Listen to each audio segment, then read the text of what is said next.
came back with a bang. Window down, yelling out money, anything. Ayy, ooh, got the foot on the gas. Pedal to the metal when I'm getting to the bag. Ayy, got the foot on the gas. Pedal to the metal when the lane moving fast. Ayy, ayy, let them all cross. If they hate, then let them hate and make a bigger boss. Ayy. This episode is brought to you by SPI Logistics, the premier freight agent logistics firm in North America.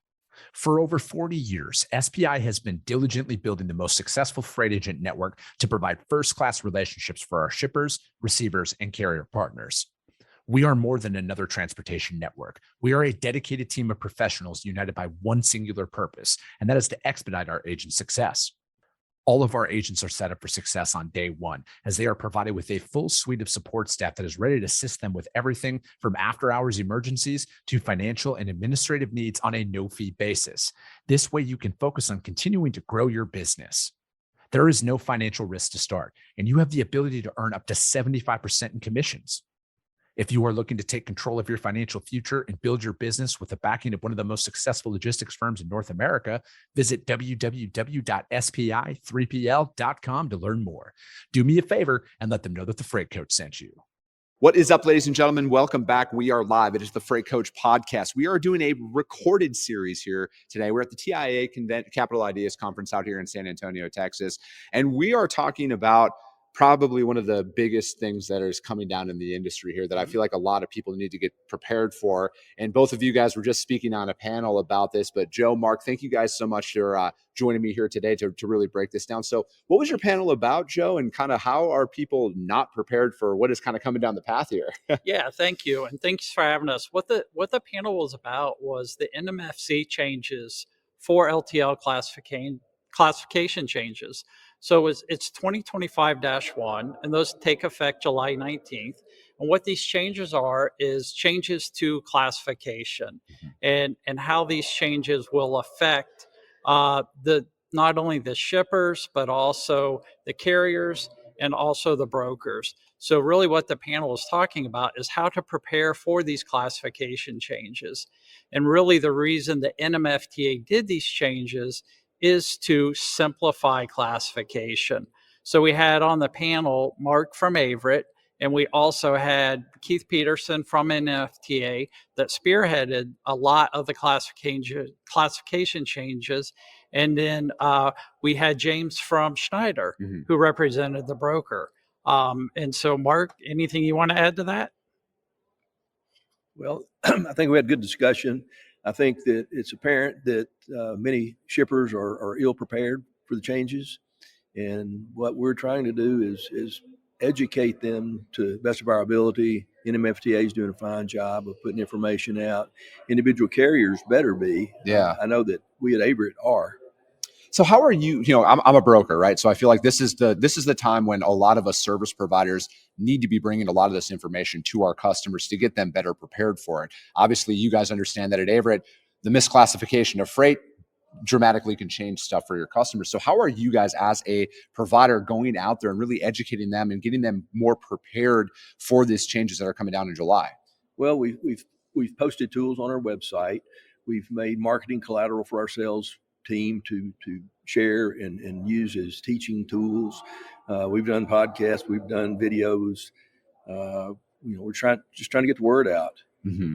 It's it's one of those things where as a broker, our window of opportunity to really get in the door with people, to really show our worth, are kind of defined in moments like this, right? Like, and this isn't something that comes around very often out there. So, Joe, what is something that how can a broker access this information? Like, because this is obviously inevitably going to be a where did this come from moment for a lot of people out there, because not everybody is, tuning in. They're not coming to these conferences. They're not going to websites and stuff like that. Is there anything that you guys have prepared where people can jump on, find this, print this documentation off, and bring this to their current providers, their customers? Yeah, that's a great question. So if you go to our website, nmfta.org, you'll see a lot of links to the classification changes. We've got where you can sign up to updates to the 2025-1.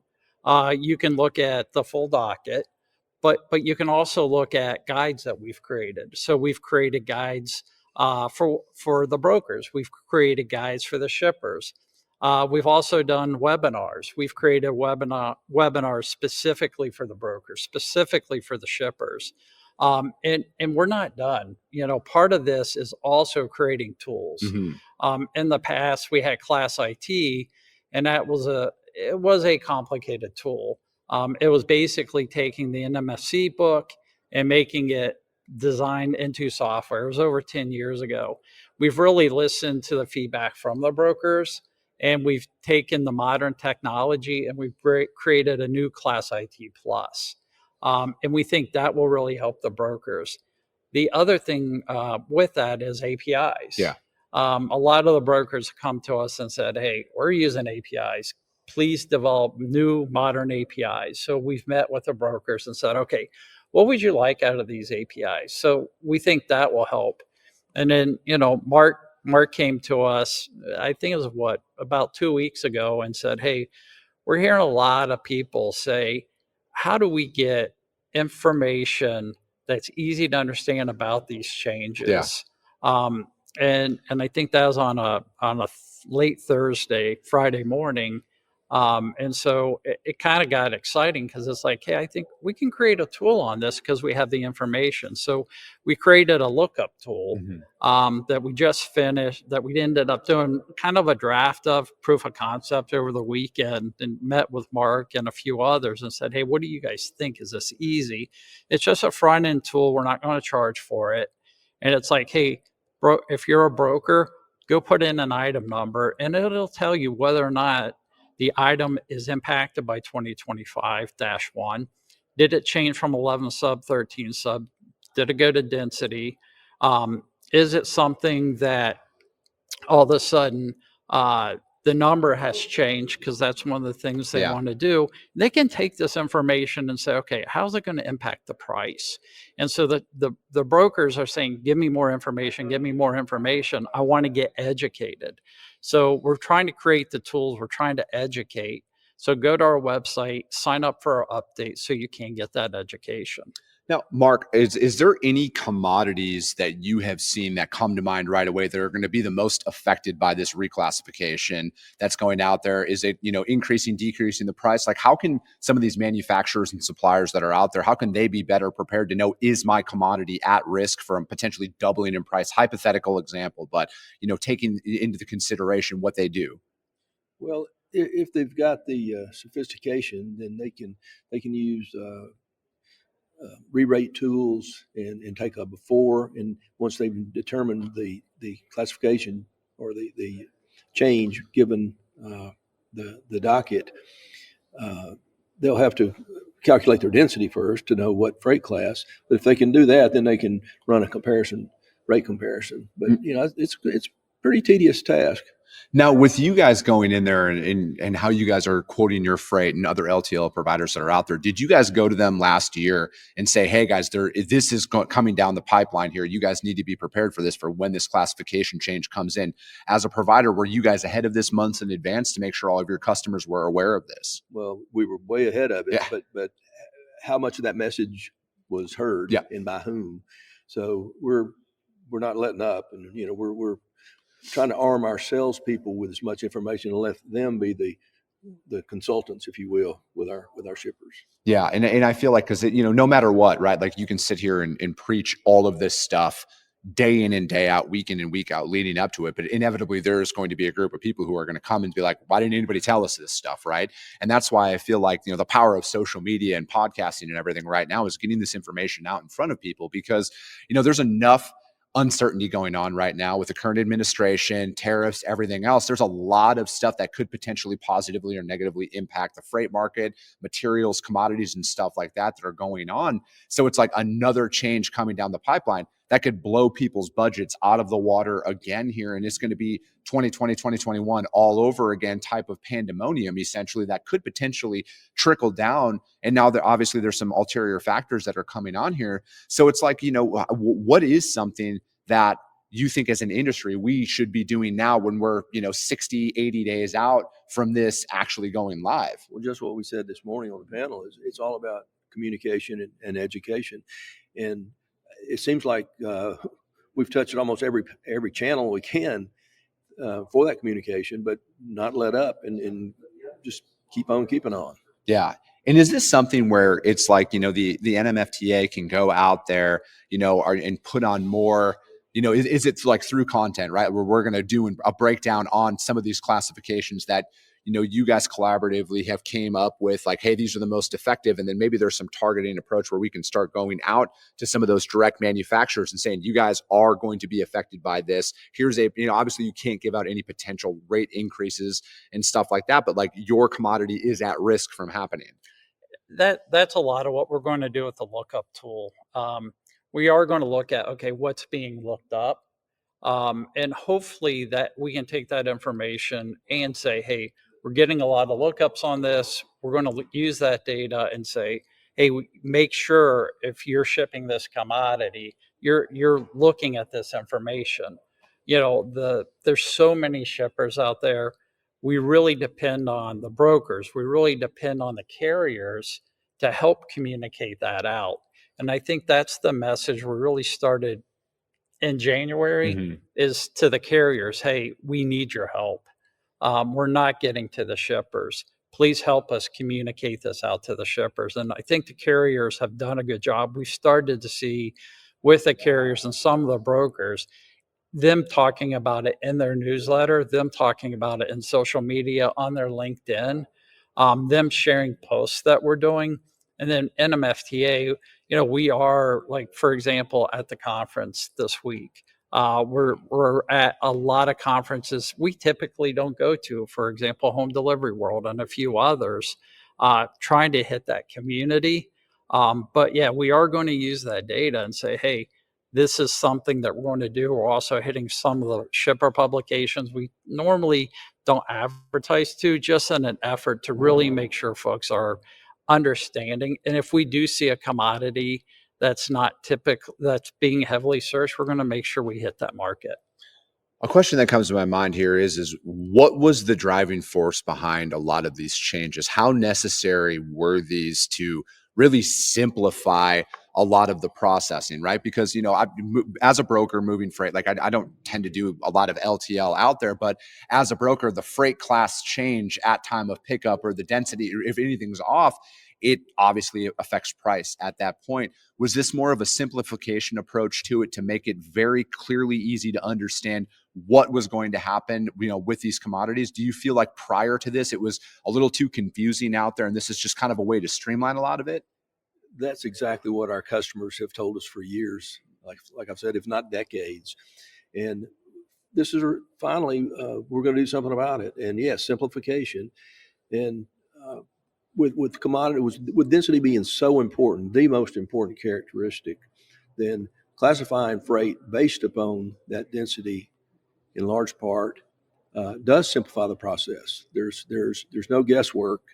It's those items that still have handling and stowability and liability issues that density is not by itself capable.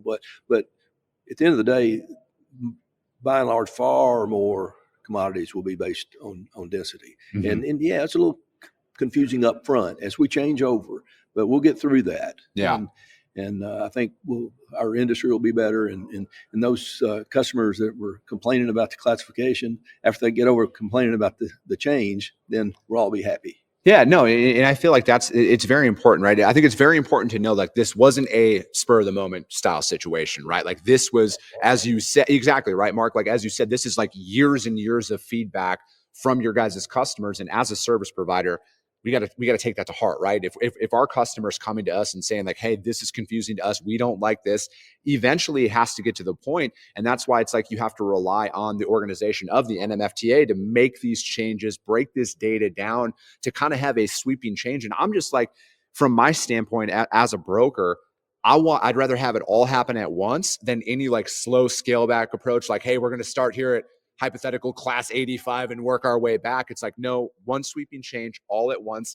There's obviously going to be some pain points here as the transition happens, but 6 months time from now, everybody's going to look back and probably be like, that was A, way more smoother than we thought. And now B, it's a lot easier to run our operation.